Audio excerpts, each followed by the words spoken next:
તો આપણે ગઈકાલના વિડીયોની અંદર જણાવ્યું કે હમણાં કોઈ વરસાદની શક્યતાઓ નથી। 19 તારીખ સુધી વરાપ રહેવાની છે, પણ ખાસ કરીને જે અરબ સાગર છે એ હજુ પણ સક્રિય જોવા મળી રહ્યો છે। જોકે અરબ સાગરની અંદર છેલ્લી એક સિસ્ટમ છે એ 13 જૂનના રોજ બની હતી, ત્યાર પછી અરબ સાગરમાં કોઈ સિસ્ટમ બની નથી। તમામ વરસાદો છે આપણે બંગાળની ખાડીની સિસ્ટમને કારણે આવ્યા છે।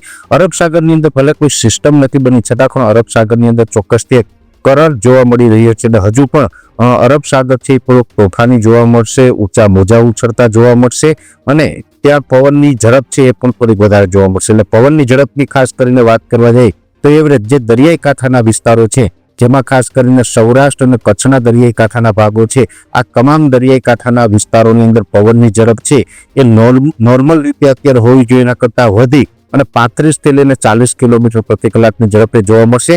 દરિયાકાંઠાથી લઈને 35-40 કિલોમીટરનો એરિયો હશે તે તમામ વિસ્તારોની અંદર 35-40 કિલોમીટર પ્રતિ કલાકની ઝડપ પવનની જોવા મળશે।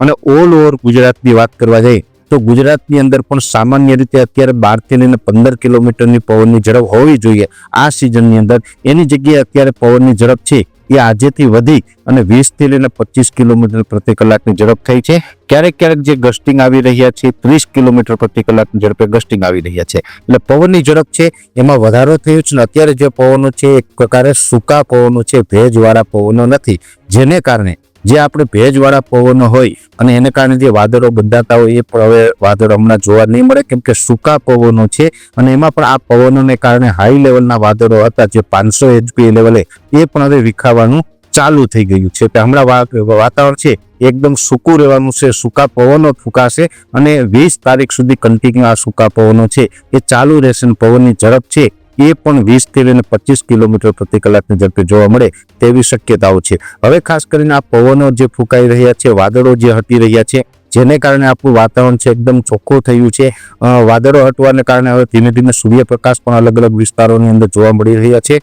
ટેમ્પરેચર છે એ એવરેજ 3 થી 4 ડિગ્રી સુધી વધ્યું છે અને હજુ પણ 1-8 ડિગ્રી ટેમ્પરેચર વધે તેવી શક્યતાઓ છે। એટલે સામાન્ય રીતે અત્યારે જે તાપમાન છે એ 24 થી લઈને 28 ડિગ્રીની આસપાસ આપણે હોવું જોઈએ, એની જગ્યાએ અત્યારે મોટા ભાગના વિસ્તારોની અંદર 27 થી લઈ અને 30 ડિગ્રી આસપાસ તાપમાન થઈ ચૂક્યું છે। નોર્મલ કરતાં તાપમાન વધ્યું છે અને અમુક જે આઇસોલેટેડ વિસ્તારો છે તેમાં 30 થી લઈને 32 ડિગ્રી આસપાસ પણ તાપમાન જોવા મળી રહ્યું છે। એટલે ઘણા સમય પછી એવું થયું છે કે જુલાઈ મહિનાની અંદર 30 ડિગ્રી સુધી તાપમાન પહોંચ્યું અને અમુક વિસ્તારમાં 30 ડિગ્રી પ્લસ પણ તાપમાન થયું છે। એટલે સામાન્ય રીતે આવું દર વર્ષે થતું નથી, પણ આ વર્ષે આ સૂકા પવનો અને વાદળોનો હટી જવું જેને કારણે જુલાઈ મહિનાના મધ્યએ પણ અત્યારે આપણે તાપમાન ઉચકાયું છે। તાપમાન ઉચકાયું છે, સૂકા પવનો છે, જેને કારણે આપણે ક્યાંય ને ક્યાંય થોડોક ગરમી ઉકળાટનો માહોલ પણ હવે 1-2 દિવસની અંદર જોવા મળશે ને 20 તારીખ સુધી સામાન્ય ગરમી છે એ આપણે જોવા મળે તેવી સંભાવનાઓ છે। એટલે ખાસ કરીને જોવા જઈએ તો પવનની ઝડપમાં વધારો થયો છે